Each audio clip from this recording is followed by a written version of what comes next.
So today we're going to have a look at one of the techniques that people seem to really struggle with, and that's separating braking from gear changing. And the reason that we actually do this is to try and keep the car balanced at all times, because really the accelerator is for going, the brake is for stopping, and we want to be in the appropriate speed in the appropriate gear at all times. So the book that is used to teach emergency vehicle drivers is a book called Roadcraft, and that talks about the advanced system. Now, I'm not going to talk about the advanced system in this video, other than to say the prime thing is that we only do, or try to do, one thing at a time when we're managing hazards. So we either want to be accelerating or braking or changing gear, but not any of them at the same time. So today we're in Milton Keynes,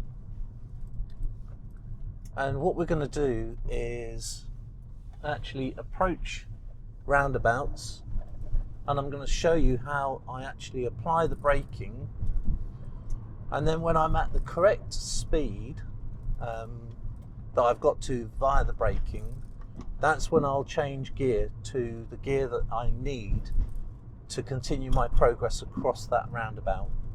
So as we can see now, we've got a roundabout ahead of us, and I'll be taking the first exit from this roundabout. So check my mirror, and I have got traffic behind.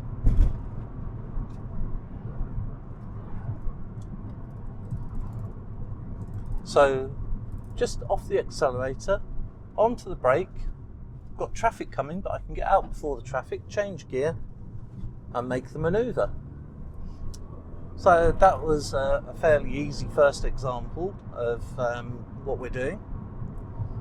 So very shortly we'll be approaching another roundabout.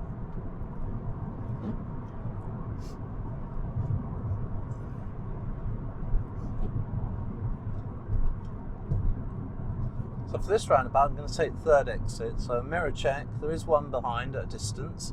Now I'm on the brake, and I can't see this roundabout very well, so I'm still on the brake. Now come off the brake, change gear, indicate, and move around the roundabout.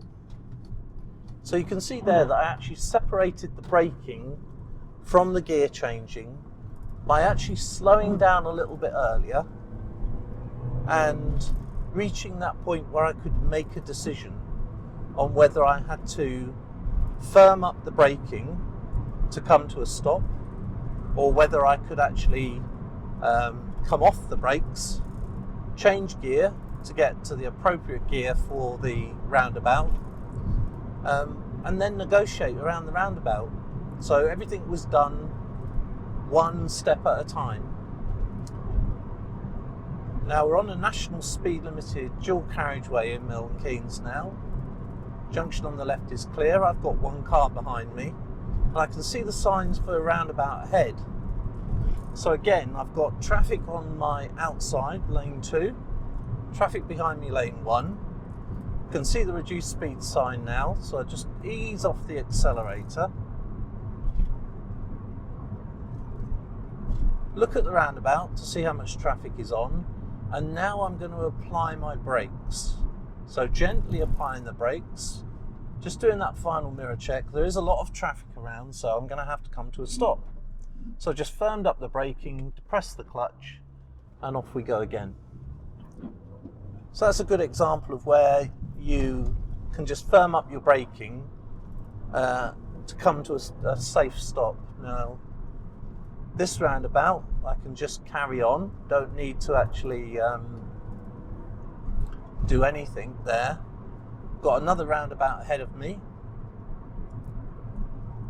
I've got traffic braking in front, I've got traffic in lane 2 behind and lane 1 behind, so firming up that braking, looking for the traffic, off the brakes, change gear and onto the roundabout, indicating that I'm going to leave the roundabout.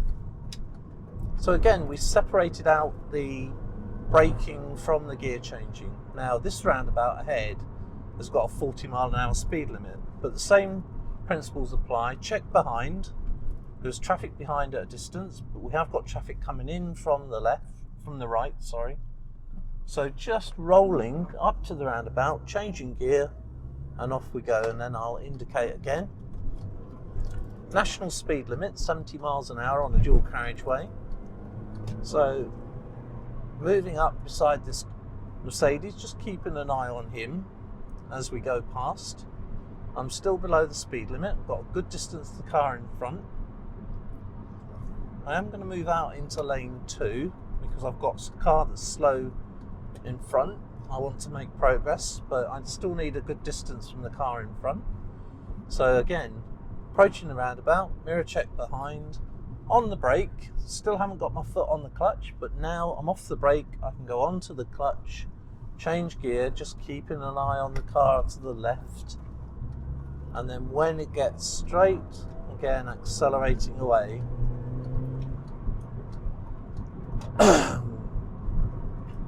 So I'm going to come into lane 1 again now, because this Mercedes appears to be wanting to be in lane 2 all the time. So I've got traffic behind at a distance, traffic in lane 2 outside, and now start braking for the roundabout, looking at the traffic coming in from the right, off the brakes, change gear, and onto the roundabout. So you can see there that I came from quite a high speed on the dual carriageway, within the legal limit, but I could still get that braking done, get off the brakes and change gear and separate both processes.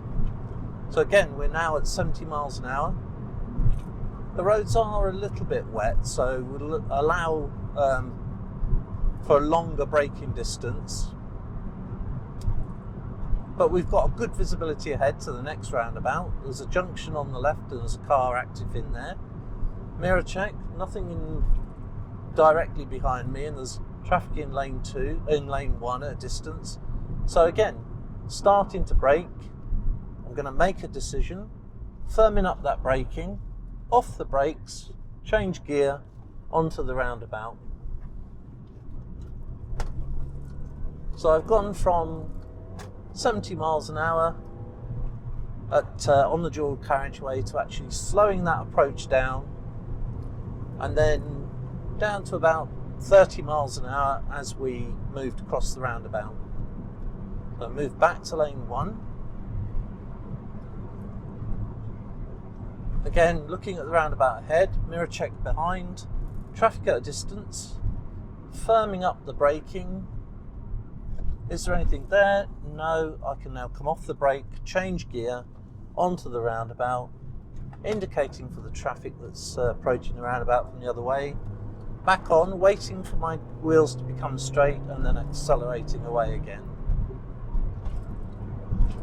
So hopefully you can see that technique there with separating the braking from the gear changing makes the car a lot more stable and allows you to make good progress across the roundabouts.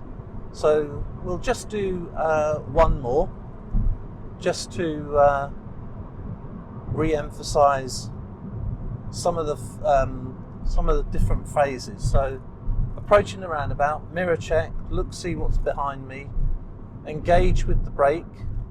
So I've now reduced my speed. Looking at the roundabout, now I can see that I can move onto it, so off the brake and change gear, going round the roundabout, indicating for the traffic, waiting for the wheels to become straight again, and then accelerating away.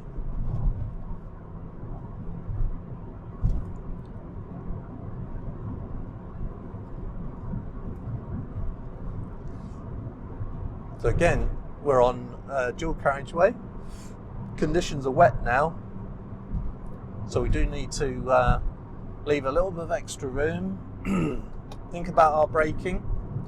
I'm moving to lane 2 because local knowledge tells me that I need to be in this lane to go straight across. And there's the signs that tell me. I can see braking ahead. Checking in my mirror, I can see there's one car in lane 1 at a distance and closing. Nothing directly behind me, so I'm letting the speed come off with the accelerator. Again, onto the brake, firming up that braking, off the brake, change gear into third, onto the roundabout, mirror checks as we go across, indicating for the car behind, waiting for the wheels to become straight, and then I can't actually accelerate because I've got traffic in front of me. So we're leaving Milton Keynes now. I just wanted to add one further thing. Although we've talked about separating the braking from the gear changing, and that's what we should aim to do, it's not a rule for all circumstances. So if we're driving along on a fast road, or a road like this that is speed limited 60 miles an hour, and we're going downhill, we want to make a turn to the left or to the right onto a slower speed road, or the actual turn is quite at right angles, then obviously if we're going downhill and braking to get our speed down to an appropriate speed to change gear, as soon as I take my foot off the brake, the car is going to speed up because it's going to have natural acceleration down a hill, aided by gravity. So in those circumstances, we would still need to remain on the brake while we're actually making the gear change to get ourselves to an appropriate and safe speed to make that turn to the left or to the right. So as with all of the advanced system guidelines, they have to be applied intelligently and appropriately at different times, depending on road conditions.